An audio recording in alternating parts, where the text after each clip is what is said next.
nanoelectronics in two broad areas. So if you look at the evolution of electronics over the last decade or so, one sees two types of trends. So on the one hand, there's a lot of interest in what are called IoT devices, Internet of Things. So these are very, very low power, modest frequency devices, things like sensors, electronic bandages and tattoos that would be sort of embedded in the ambient, which do not require very, very high frequencies. We are talking about frequencies of the order of Bluetooth frequencies of, say, 2.5 gigahertz, short distances, maybe 1 to 100 nanometer transmission of the signals, modest powers, 1 to 100 milliwatts. On the other hand, you also have very, very high performance electronics, things that you have in your desktop computers or laptops based on, for example, microprocessors. And there, one has noticed a trend that although you'd like the operating frequencies to keep on increasing, it's kind of plateaued around 2000, not because you cannot make fast electronics, but it's once again governed by an energy limit. So if you look at the air cooling limit of computer chips is about 100 watts per centimeter squared. Anything beyond that requires very, very complicated, expensive cooling processes. And it's because of that energy crisis in some sense that computer microprocessor frequencies haven't gone up. So it's kind of interesting that these 2D materials have a place not only in energy generation, as you heard in the previous two talks, but also you can use them in advanced nanoelectronic ideas beyond CMOS devices, which hopefully will consume lower energy. Hopefully most of you are aware of this field of 2D materials. It started in 2004 with Gaim and Novoselov, where they peeled off graphene from bulk graphite using this famous Scotch tape technique. But since then, these 2D systems have evolved into what I call cousins of graphene, other two-dimensional sheets of materials, things like transition metal dichalcogenides, which are transition metals such as tungsten or moly, with chalcogen, column 6 elements such as sulfur, selenium, tellurium above and below, and also things like hexagonal boron nitride. They're all hexagonal lattices, similar to what Professor Shankar talked about a few minutes back. And then if you look at this class of materials in terms of the energy band gap, which is shown over here, one sees that silicon, which is your prototypical semiconductor, has a filled valence band down here, a more or less empty conduction up here with an energy gap of about 1.1 eV, which is what makes it a semiconductor, because at room temperature, a finite number of electrons can be excited from the valence to the conduction band, creating free conduction electron, which can carry electricity, and leaving behind these vacant states, which, as I'm sure you know, act as these positively charged carriers called holes. Conversely, a completely filled band and a completely empty band does not give rise to electrical conduction. On this side, we see this group of TMDs, transition metal dichalcogenides, which are also semiconductors in the sense that they have modest band gaps so that you have a finite number of electrons and holes at room temperature. Graphene, on the other hand, which is the first 2D material, does not have a band gap, so it acts more like a semi-metal. And then finally, on the extreme right-hand side, you have hexagonal boron nitride, which is a much larger band gap of around 6 eV, which makes it an insulator, not a semiconductor. The reason I show all of this is you now then have with 2D materials, the whole set of materials that you need in nanoelectronics. You have semiconducting materials, metallic systems, and insulators, and you can then slap them together one on top of each other, kind of like Lego building blocks, and you can make all kinds of fancy circuits. Now, they all have their special niches. So it turns out graphene, because it doesn't have a band gap, it cannot be used in low power logic circuits. But on the other hand, it's perfectly suitable for very high frequency analog applications. On the other hand, TMDs, because they have a band gap, can not only be turned on in a transistor, but they can also be turned off, as you can with silicon CMOS. Therefore, they have a role in low power CMOS type electronics, but they don't operate at quite as high a frequency. Finally, on this slide, as a tutorial, I show the band structures, where this is a plot of energy on the vertical scale, plotted as a function of momentum or K, or velocity of the electrons, okay, the so-called reciprocal space. And the thing that I wanted to point out is, if you look at MOS2 monolayers, one finds that you have a direct band gap, where the minimum in the conduction band is at the same value of momentum or velocity as the maximum in the valence band. And that then makes it suitable for optoelectronic applications, because you can have direct excitation of electrons from the valence to the conduction band, where you can satisfy both energy and momentum conservation goals. Conversely, if you go to a multi-layer MOS2, you see that the band gap becomes indirect and therefore optically less efficient. I want you to keep that at the back of your mind for some future discussions. Okay. So starting with this TMD materials, it's amazing how simple reactors can be used to grow these systems, unlike conventional semiconductors such as gallium arsenide, which require multi-million-dollar MBE tools or MOCVD tools.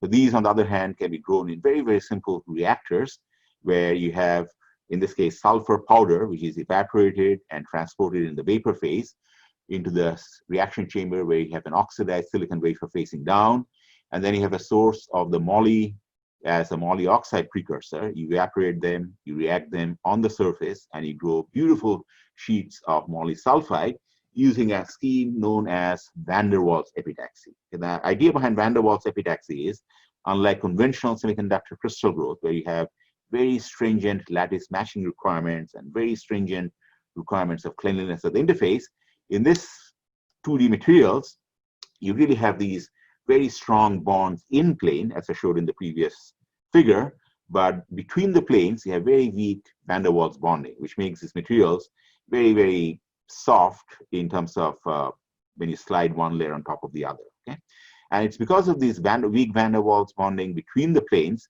that you're able to grow them without having to have lattice matching requirements and stuff like that. Okay, so this shows the AFM images of the films that are more or less continuous, grown on these oxidized silicon surfaces. TEM shows as a beautiful single crystal. And then if you can zoom in and you can do analysis such as Raman microscopy, showing that indeed it's monolayer or multi-layer polyselenide, diselenide. And then you can also zoom in different regions, and you see that in certain regions you see strong photoluminescence peaks. So those will be the regions which correspond to monolayers, because those are the direct band gap regions.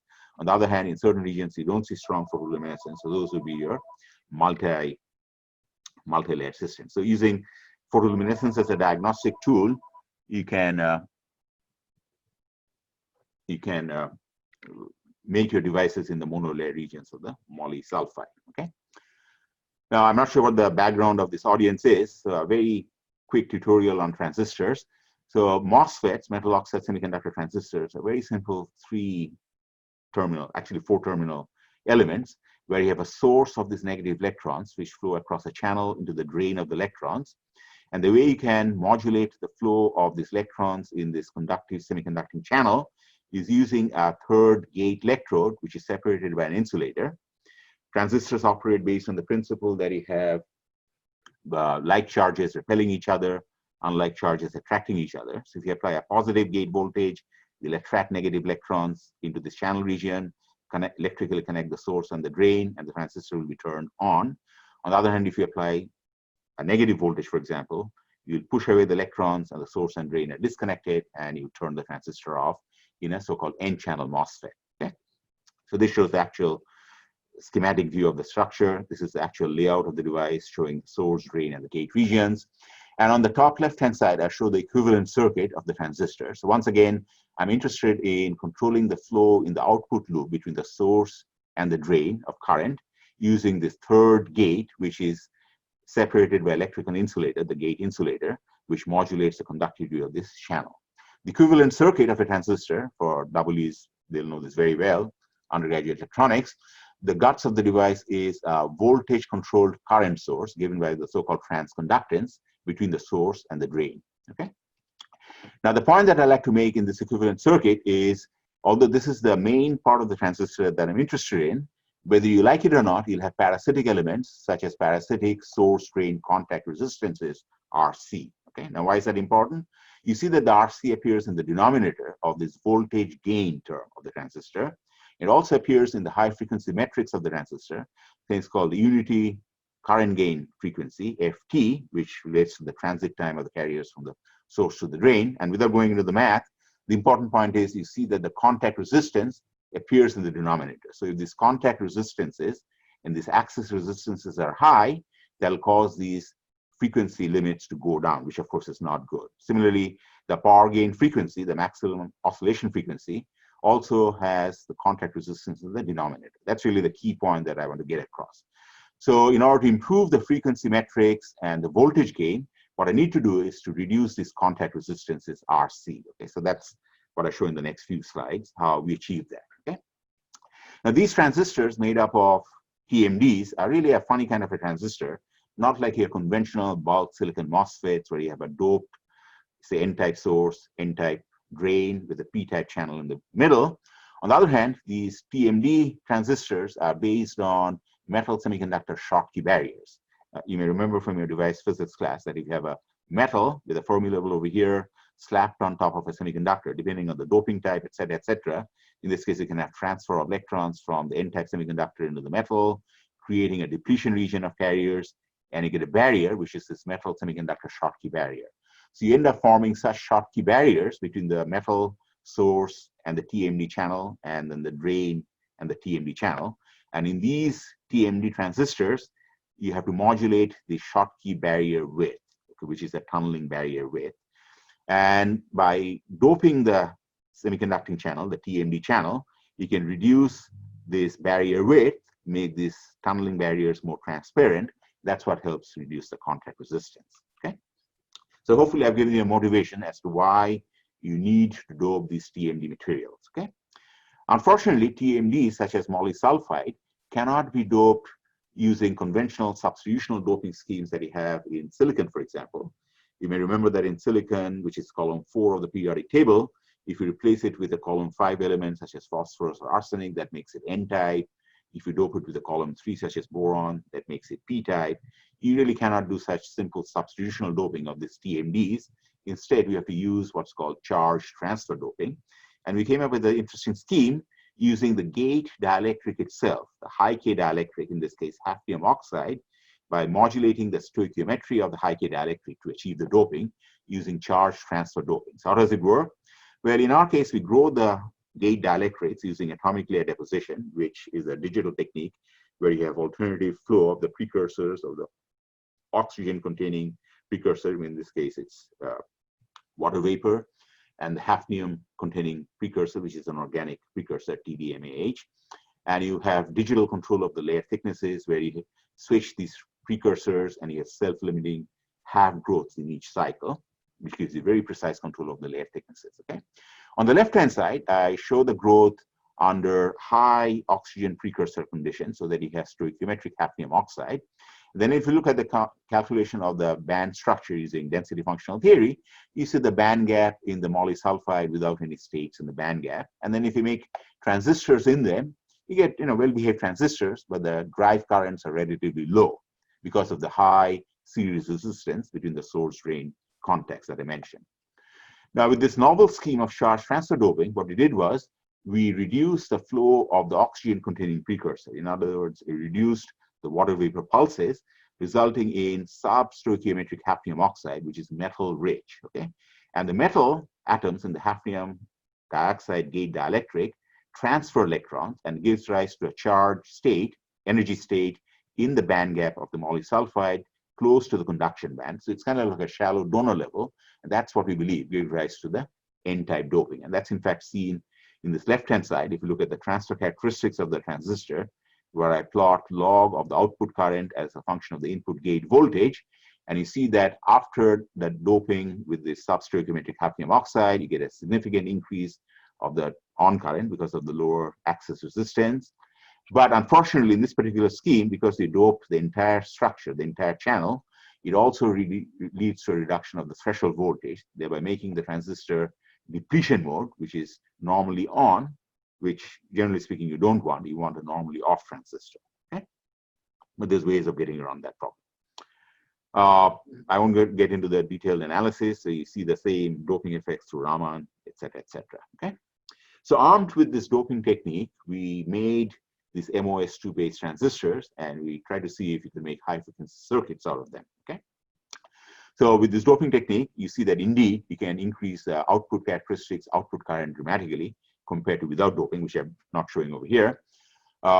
This shows the transfer characteristics. This is the plot of the output current as a function of the input gate voltage, and this is the output characteristics. Now, one thing that I like to point out is from these, you can extract things like the mobility of the TMD layers that are grown by CVD, and these are amongst the highest reported in the literature. Okay, about more than 60 centimeters square per volt second, very, very low contact resistances, and very low Schottky barrier height. So these are all, champion results in this particular field.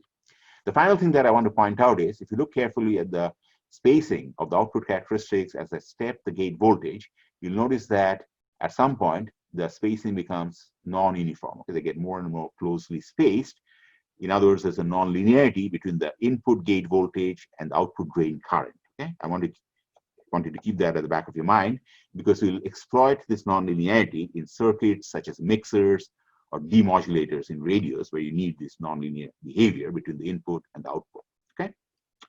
Now, after growing these molysulfide using this vapor phase transfer technique, you can either make transistors on the oxidized silicon, as I mentioned, or you can make use of the fact that these are sheet semiconductors, two-dimensional sheets, which are highly mechanically flexible. So you can etch out the underlying SiO2, and you can transfer these sheets of molysulfide onto flexible plastic substrates such as polyimide.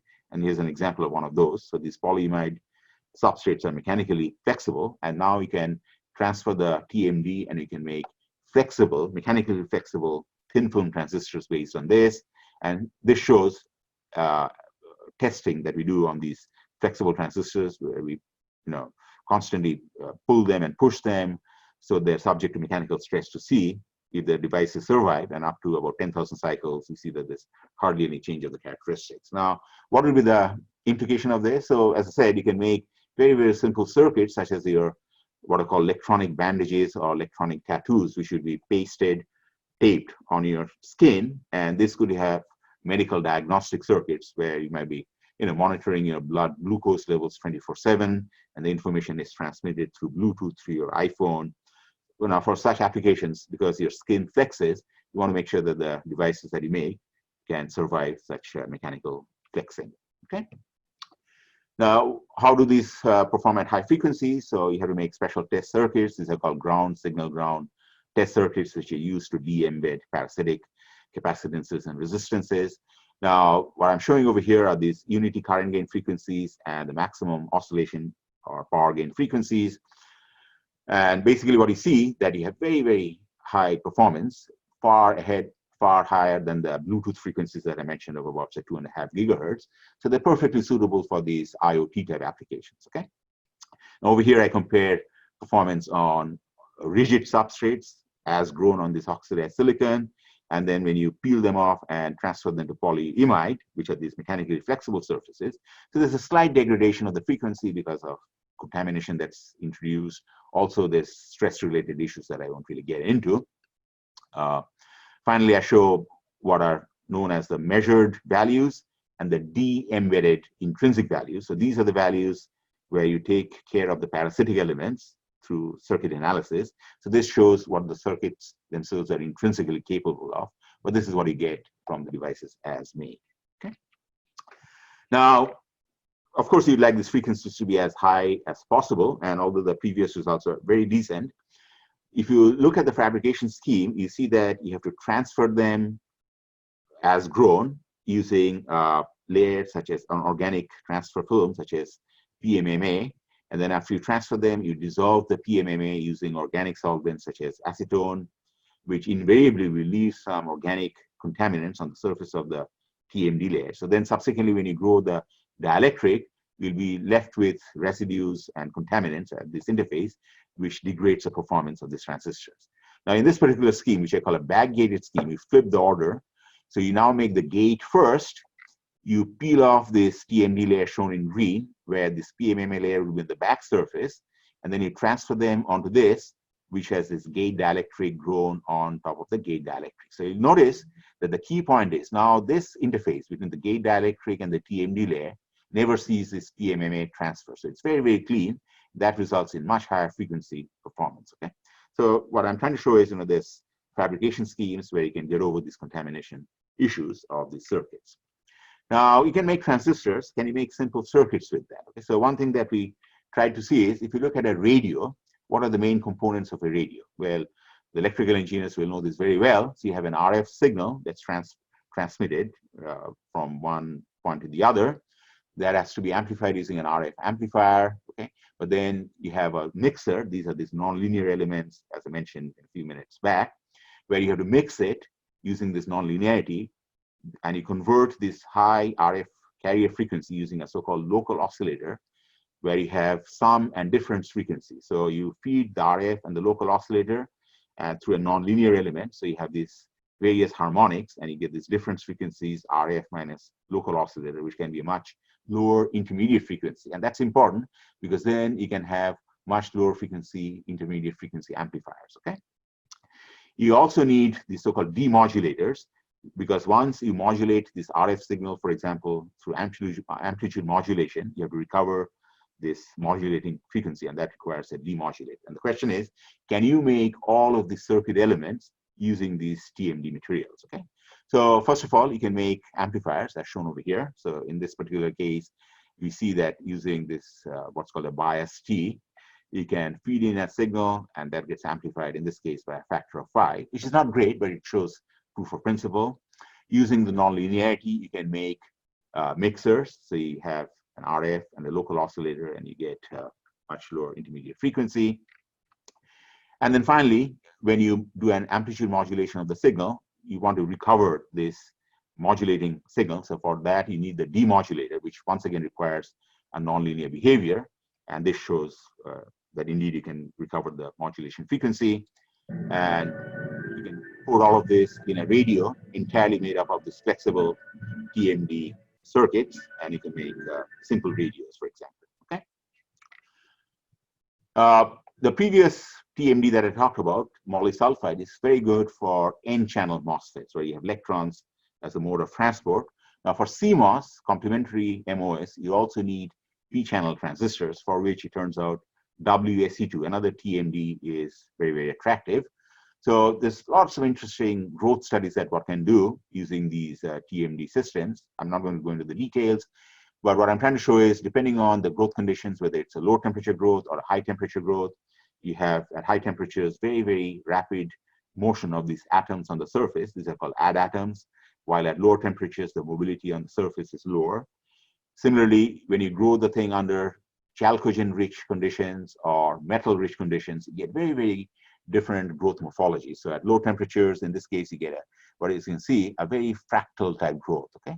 On the other hand, at higher temperatures, you get very smooth triangular domains, and electrical analysis shows that that's what gives you the highest quality growth. But you can do a very, very interesting growth kinetic study. So this shows this beautiful, fractal type growth, depending on how these atoms attach to the edges or diffuse, or you get three-dimensional growth under certain conditions. I'm not going to go into those details, but the point is there's a lot of interesting materials science studies that I can do in these 2D materials under van der Waals epitaxy conditions, okay? Now, just as you had to do N-type doping of the MOS2, for this, for P-channel transistors, you have to do P-type doping, and for this, we have come up with a very simple functionalization scheme that was first developed in India at the Indian Institute of Science by Professor Bhatt, and we basically adopted his technique, which is very simple, dipping it in ammonium sulfide, okay, and you passivate the surface with sulfur hydrogen bonds, and through DFT studies, you can see there's a shift of the Fermi level towards the valence band, indicating that you get P-type behavior. There's also a very interesting band gap changes and stuff like that that I'm not going to go over. Now, this shows the application of this doping scheme in P-channel transistors, and as you can see, this P branch current goes up dramatically once you do this very simple dip charge transfer doping scheme of this WSE2 FETs, okay? So at this point, I'm going to switch gears and briefly talk about the second aspect of what we're working on. So in the first part, what we're doing is more or less conventional field effect transistors. These are Schottky source drain field effect transistors for modest Bluetooth type IoT applications. Okay, so it's kind of conventional applications, useful but not super exotic. Okay, in the second part, I'll be talking about what I call beyond-CMOS transistor concepts, okay, which are much more exciting device physics. And the goal over here is trying to see if you can achieve energy operation, which is much lower energy than conventional MOSFETs. Okay, now just as a refresher, in a MOSFET made in silicon, for example, we have doped N+ source and drain regions, a P-type channel. This shows the corresponding energy band diagram. So you see that electrons in the source cannot go over into the drain because they have an energy barrier created by these p-n junctions. Okay, but then this gate electrode, which is separated by this gate dielectric, as I mentioned before, if you apply a positive voltage to the gate, you push away the holes in the p-type semiconductor and you attract negative electrons. Unlike charges attract each other. And if you attract enough negative electrons and form an inversion leg, you now connect the source to the drain and the transistor turns on. Okay. Now, if you go to the physics of this, one recognizes that you have a so-called Boltzmann limit of operation that gives you the so-called subthreshold slope of at least 60 millivolts per decade. Okay, you cannot get any lower values than that. Now, I'm not going into the details. That turns out to be an issue because that limits how low of an operating voltage you can get. Okay, what you ideally like is to get a very, very steep slope so they can go from the off state to the on state at much lower operating voltages. Okay. Now, one of the ideas that have been pursued for a long time, in fact, when I was at Texas Instruments, we published the first of these ideas. It's a so-called tunnel field effect transistor, where instead of modulating a barrier like this, you have a PIN diode that you modulate with a gate and you narrow the barrier, kind of like the Schottky barrier narrowing that I mentioned in the previous part of the talk. Okay. And if you make the barrier narrower, you have easier tunneling and the transistor turns on, while if the barrier is wide, you're in the off state. And the hope is you can have a steeper subthreshold slope than in a conventional MOSFET. Okay. In this talk, I'm not going to be talking about that flavor of tunnel field effect transistors. I'll talk about a different flavor, which I call a resonant interlayer tunnel field effect transistor, where you have two of these two-dimensional materials. This could be graphene or TMDs separated by a tunnel dielectric. We have a source on one layer, the drain on the other layer, and you have tunneling flow from one TMD or one graphene layer to the other. And you control this tunneling current through a top gate and a bottom gate. Okay, so it's a rather complicated structure. Okay, now the physics of this can be understood by looking at this band structure, where you may remember that in a conventional semiconductor, near the band edges, you have a parabolic dispersion relationship. You know, the kinetic energy of particles is given by half mv squared. So in these band structures, this k, the wave vector, is basically proportional to the velocity. So the energy has a parabolic shape, half mv squared or p squared over 2n. Okay. So then if you look at these band structures in the top layer and the bottom layer, as shown over here, depending on the source drain voltages and the top gate and the bottom gate voltages, you have conditions shown over here, for example, which is not conducive to tunneling, because for tunneling, you have to satisfy both energy and momentum conservation. Okay. So then you can change these gate voltages and source drain voltages. And under certain conditions, you see that these EK diagrams of the top layer and the bottom layer match up. And there's a difference of the Fermi levels between the source and the drain, which is important because the only possible ways by which you can get tunneling is you satisfy energy and momentum conservation. That's point number one. But you also have to have filled up initial states and empty final states in order to make sure that you're not violating the Pauli exclusion principle. So if you do all of that, you now get a very interesting IV characteristic, which has a so-called negative differential resistance, which is very, very funny because normally you'd expect that if you increase the voltage, current should increase, but there's a regime where increasing voltages actually causes the current to decrease. So you get these resonances under this condition. Okay. So let's see if we can make these out of 2D materials, in this case, bilayer graphene. Okay, bilayer graphene has a parabolic band structure, as shown in the next foil. Okay, so what will I get if I have, say, one 2D material shown in blue, this hexagonal rings? This could be, like I said, graphene, bilayer graphene, or TMDs.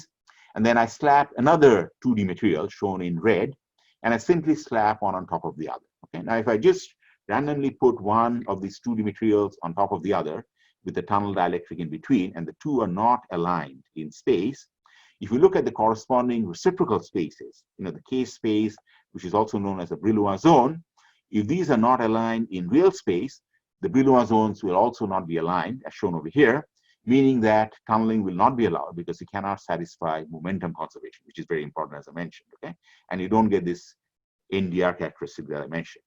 But if you carefully align these two layers in real space, and you can do that by aligning these crystallographic lines. My graduate students are experts at that. You also align things in momentum space. and then you can satisfy momentum conservation, and you get this beautiful negative differential resistance. This is theory. Okay, now let's see if it works in practice. To do that, we made a tunnel FET structure where you have bilayer graphene, which is a parabolic band structure, a top bilayer graphene separated by a tunnel dielectric, which is this insulator hexagonal boron nitride. Okay, and this left-hand side shows the actual structure. The green layers in this TM image are bilayer graphene separated by 4 layers of hexagonal boron nitride tunnel dielectric. Then you make a gate dielectric above and below. These are also, in this case, made up of hexagonal boron nitride. And then you put a gate on top and a gate down below. So that's this structure that I showed in the previous slide. Okay.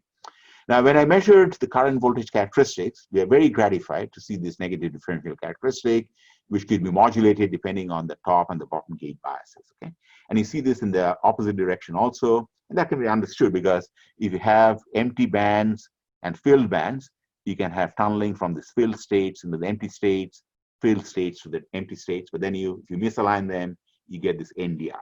Okay, what was curious is we saw not just one NDR, but a family of 4 NDRs. And the question is, why do you get these secondary peaks? It turns out if you change the gate voltage, the interlayer bias, at high enough interlayer bias, this is the bias between the top and the bottom layer, you shift the bands in one of the layers, and now you get tunneling from this lower valley into the upper valley, and that gets into resonance. So that's responsible for this secondary peaks. The point that I'm trying to make is, these interlayer devices are very, very strange IV characteristics, and that might open up the possibility of novel circuits. Okay. Well, first of all, we want to make sure that what we are seeing is indeed tunneling and not some artifact. You can confirm that by looking at temperature-dependent measurements. There's not much temperature dependency, which is what you'd expect in the case of tunneling. The right-hand side shows a very interesting study where you see the tunneling NDR behavior, but then if you apply an in-plane magnetic field, the tunneling electrons are now going to be subjected to a Lorentz force, V cross B. So without the magnetic field, they're in alignment. But then when you apply a magnetic field, because of this Lorentz force, they get out of alignment, and that causes a reduction of the peak current. So all of this is a diagnostic way to make sure that what you're seeing is indeed this tunneling that I mentioned. Okay. So what can you do from a circuit point of view? Okay. Can you make interesting beyond CMOS circuits? Okay. So one such application is a so-called SRAM, static random access memory, which is in all your computer chips, laptops, etc. So the way this works is it requires 6 of these conventional transistors to make one memory bit. Now, I'm not going to go into the details, but it basically involves 2 inverters. Okay, these are N-channel driver transistors, P-channel load transistors, making one inverter, which is cross-coupled to another inverter, connected to a bit line, a complementary bit line through these so-called access transistors. Now, these 2 inverters, because they're cross-coupled, can either have this node at a high voltage, this would be low, or vice versa. And those are your 2 bits, 1 and 0. Okay. Now, you can clearly see then it takes 6 transistors for one memory cell. Okay? The question is, can you achieve that using our novel tunnel transistor using much fewer devices? Okay, and indeed you can. So here I'm showing this NDR characteristic that I showed in the previous slide. And that's this device over here, the device under test. If you simply hook it up to a resistance, which is chosen cleverly so that you have a so-called load line, which intersects this NDR characteristic shown in green at 2 of these points, these stable points, those could be your digital bits 1 and 0. So I've replaced these 4 transistors with a much more compact single interlayer tunnel transistor. So, that can make your circuits much more compact. And, that's one example. Okay. You can also use these in logic circuits. So this shows an example of applying these in this case, a very simple Boolean gate where you have 2 of these, one on top of each other. I'm not going into the details of the operation. From SPICE simulations, you can show that indeed it acts as an inverter where the input is low, the output is high. When the input is high, the output is low.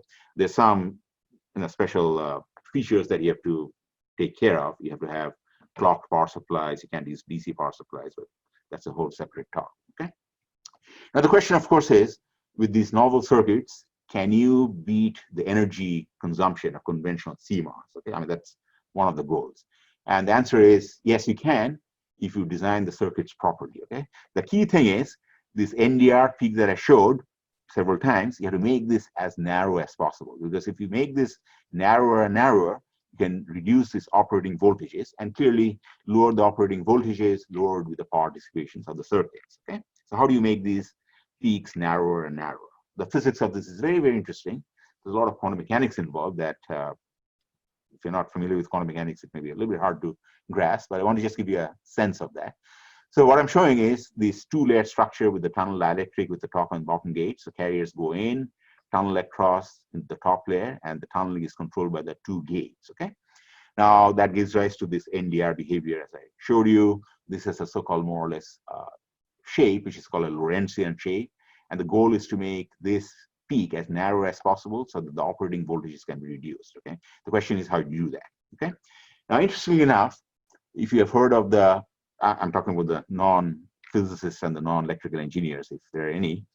The W's and the physicists know this, it's undergraduate physics.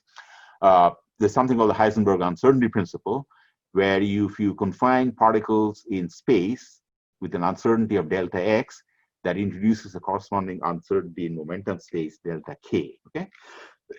Now, in this case, you can convert that into uncertainty in energy by using the chain rule in calculus.